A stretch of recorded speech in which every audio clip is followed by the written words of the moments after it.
अस्सलाम वालेकुम। Welcome to my YouTube channel competition cracker. Dear friends, आज मैं आपके साथ बहुत ही इंपॉर्टेंट टॉपिक डिस्कस करने जा रहा हूँ, दैट इज़ पीजेंट मूवमेंट्स। ये टॉपिक जो है बहुत ही अहम है हर एग्ज़ाम के लिए। अगर आप यूपीएससी के लिए प्रिपेयर कर रहे हैं या कोई स्टेट एग्ज़ाम्स के लिए, जैसे केएस होता है, एचएएस होता है, हर एक स्टेट का अपना एग्ज़ाम होता है। अगर आप किसी भी एग्ज़ाम के लिए प्रिपेयर कर रहे हैं तो ये टॉपिक आपके लिए बहुत ही इम्पॉर्टेंट है, क्योंकि हर साल इसमें से ऑलमोस्ट 2 से 3 डायरेक्टली इनडायरेक्टली क्वेश्चन पूछे जाते हैं। सो आज मैं आपके लिए ये 8 मूवमेंट्स लेकर आया हूँ। And there is Pagalpanthis, indigo revolt, Poona Sarvajanik Sabha Pabna agrarian uprising, Ramosi uprising, Bijolia movement, Champaran Satyagraha, Kheda Satyagraha. And हर एक मूवमेंट जो है उसके में इम्पॉर्टेंट पॉइंट्स आपके साथ 2 से 3 या 4 इम्पॉर्टेंट पॉइंट्स हर एक के मैं आपके साथ डिस्कस करूंगा। जैसे ये कहाँ पर हुई, इनका लीडर कौन था, किस ईयर में हुई। क्योंकि इतना डिटेल में नहीं पूछते हैं यूपीएससी या और कोई एग्ज़ाम आप दे रहे हैं, तो इनके बारे में इतना ही पूछा जाएगा कि पागलपेंथिस जैसे कब हुई, किस प्लेस में हुई, या फिर इसका लीडर कौन था, या फिर इसका क्या काज क्या था, तो ऐसे ही पूछा जाएगा। आज मैं आपके साथ इन तमाम जो 8 मूवमेंट्स मैंने दी हैं, मैं डिटेल में आपके साथ जो है डिस्कस करने जा रहा हूँ। Let get started. The first is Pagalpanthis. कब हुई? 1825 to 35। इसके लीडर थे करम शाह, एक टीपू शाह, और ये बिलोंग्स करते थे हैजंग एंड गैरो ट्राइब्स से। आपको ऐसे ही पूछा जा सकता है हैजंग एंड गैरो ट्राइब्स किस स्टेट में या किस एरिया में है, तो आप सीधे से अंदाजा लगा सकते हो कि अगर ये बंगाल में है तो हैजंग और गैरो ट्राइब्स भी बंगाल में होंगी। Happened in Bengal against high rent in Bengal. जब बंगाल में रेंट ज्यादा हो गया तो तब ये पीजेंट मूवमेंट शुरू हो गई, पागलपेंथिस। आपको बस ये इसका रखना है आइडिया कि कहाँ पर थी, बंगाल में थी, हाई रेंट हो गया, उसके अगेंस्ट थी, और टीपू शाह और करम शाह इसके जो है लीडर थे। Next is Indigo revolt 1860।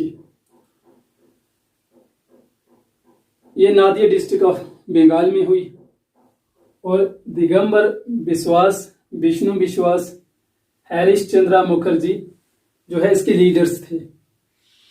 और हरीश चंद्रा मुखर्जी एक न्यूज़पेपर के एडिटर थे, हिंदू पैट्राइट। ये भी आपको यहाँ से क्वेश्चन पूछा जा सकता है, हिंदू पैट्राइट के एडिटर कौन थे, आप क्या आसानी से कह सकते हो, Harish Chandra Mukherjee.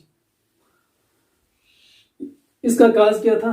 Peasants were forced to grow indigo in their field by European factory owners. European factory owners जो था उनको फोर्स करते थे कि आप इंडिगो अपनी फील्ड्स में ग्रो करें। इसीलिए ये पीजेंट्स मूवमेंट शुरू हो गई। Dinabandhu Mitra had written about this revolt in his play Nil Darpan. यहाँ पर भी ये एक इम्पॉर्टेंट आ गया, नील दर्पण। आपको पूछा जा सकता है कि नील दर्पण किसने लिखा, आप आसानी से कह सकते हो कि दीनबंधु मित्रा ने।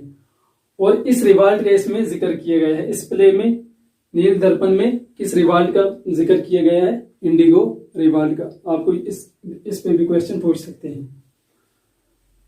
जैसे भी इंपॉर्टेंट जो भी पॉइंट्स थे वो मैं आपको यहाँ पर डिस्कस कर रहा हूँ। पूना सार्वजनिक सभा ये कब शुरू हुई? 1870 में। कहाँ पर? पूना में शुरू हुई। किसने शुरू की? By M G. रनाडे। क्या काज था? To popularise the peasants legal right. Peasant के जो भी लीगल राइट थे उनको पॉपुलराइज करने के लिए एम.डी. रनाडे ने पुनः सार्वजनिक सभा शुरू की।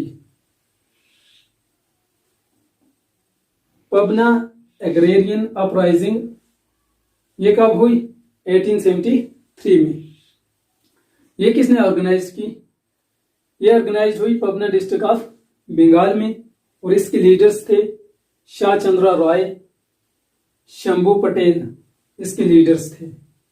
और ये थी ऑपरेशन करते थे जो जिम्मेदार पीजेंट्स का जो उन पे जुल्म करते थे उसके खिलाफ थी ये Pabna agrarian uprising.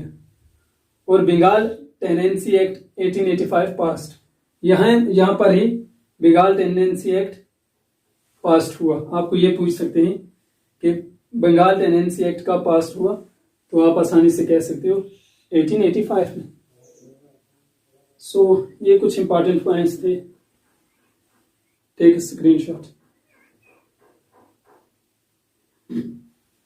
So the next is Ramosi uprising 1877 से लेकर 1887 तक, organized in the parts of Andhra Pradesh and Maharashtra. और लीडर इसके थे Vasudev Balwant Phadke. It was against the British failure कि उन्होंने वो मेजर्स नहीं लिए जो फेमाइन को दूर कर सके, फेमाइन से बच सके। तो इसीलिए जो है रामोसी अपराइजिंग हुई ब्रिटिश के खिलाफ। बिजोलिया मूवमेंट 1905 1913 में हुई, 1916 और 1927 में हुई। लीडर्स इसके थे सीताराम दास, विजय पथिक सिंह। और ये मूवमेंट राजस्थान में रोज हुई। किसकी वजह से काज किया था? Due to imposition of 86 different types of cesses on peasants. कितने? 86 डिफरेंट सेसेस, मतलब 86 डिफरेंट टैक्सेस लगाए गए थे पीजेंट्स पे, उसके अगेंस्ट हुई। कब हुई? 1905 में भी हुई, 13 में भी हुई, 16 में भी हुई और 1927 में भी हुई। So the next is Champaran Satyagraha 1917 में हुई बिहार में। और आपको ये याद होगा कि ये पहली ऐसी सत्याग्रह थी जो गांधी जी ने जिसको लीड किया था। गांधी जी की ये पहली सत्याग्रह थी। कहां पर? इंडिया में। लीडर्स क्यों कौन कौन थे? गांधी जी था, doctor Rajendra Prasad, Rajkumar Shukla. It was against the tinkathia system imposed by European indigo planters. ये किसके अगेंस्ट थी? तिनकथिया सिस्टम, ये इंपॉर्टेंट है, बाय यूरोपियन इंडिगो प्लांटर्स। ये तिनकथिया सिस्टम क्या होता है? ये एक लैंड मेजरमेंट सिस्टम है जिसमें जो नेटिव पीजेंट्स थे उनको बोला गया था कि आप 3 कथा जो है लैंड उस पर क्या इंडिगो कल्टीवेट करोगे। तो उसमें जो है उनको 20 कथा में से 3 कथा पर इंडिगो जो है वो कल्टीवेट करना पड़ा था। तो उसी के अगेंस्ट जो है ये चंपारण सत्याग्रह हुई। कब हुई? 1917 में। नेक्स्ट इज खेदा सत्याग्रह 1918 गुजरात में हुई। Against the ignored appeal for revenue in case of crop failure के अगेंस्ट जो उन्होंने अपील की थी उसको इग्नोर किया ब्रिटिश ने। तब ये खेदा सत्याग्रह हुई 1918 में, ताकि उसको फिर जो है फिर बहाल किया जाए, उसको उनकी अपील को जो है मान लिया जाए। तो ये कुछ इंपॉर्टेंट मूवमेंट्स थी और उनके इंपॉर्टेंट पॉइंट्स थे जो ऑलमोस्ट हर एक एग्जाम में पूछे जा सकते हैं। मैं आपको वही कंटेंट प्रोवाइड करता हूं जिस पे मुश्किल से आपकी नज़र पहुंची हो। वैसे तो इंसान मॉडर्न हिस्ट्री पढ़ता है अगर, उसमें मेन पॉइंट्स पढ़ता है, मेन टॉपिक्स पढ़ता है, लेकिन कभी कभार ये छूट जाते हैं। और जब इंसान एग्जाम में जाता है तो आगे सबसे पहले इन्हीं के बारे में पूछा होता है। तो मैंने सोचा कि ये कुछ इम्पोर्टेंट्स पॉइंट्स थे जो मैं आपके साथ डिस्कस करूं। आई होप कि ये आपके एग्ज़ाम के लिए बेटर रहेंगे। So please appreciate my initiative, take screenshot. Thanks for watching.